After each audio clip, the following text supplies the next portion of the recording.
Hey guys, so today my video is going to be on behavior changes and the different types of models that can be used for behavior changes. As I mentioned in my last video that I uploaded, I'm a registered dietitian, so I'd like to take a lot of these videos and relate it back to dietetics and kind of relate it to ways that I can use this in my practice as a dietitian in the future.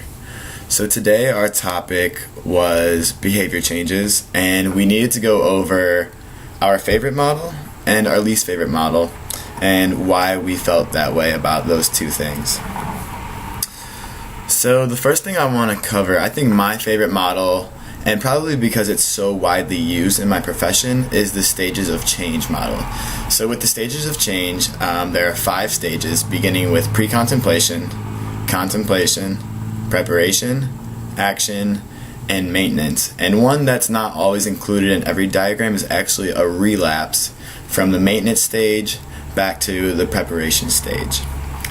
So the reason I like this one so much is, as a dietitian, I have so many patients that we use this model for. Specifically, something that comes to mind are my diabetic patients.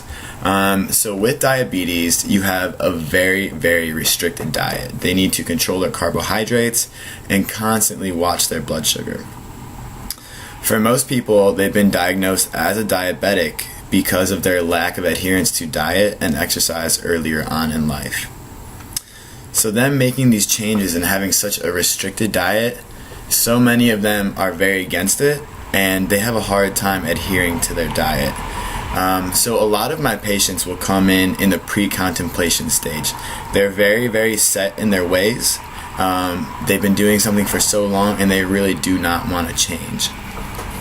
So as a dietitian in this situation, one of the things that I want to do is move them along the stages of change, if they're in the pre-contemplation stage, to get them into the contemplation stage. So pre-contemplation, somebody may come in and they say, you know, you're the dietitian, you're here to tell me what to eat, and I'm not really having it. Like, I want to just take my meds, take my insulin, and then they're just going to do their own thing.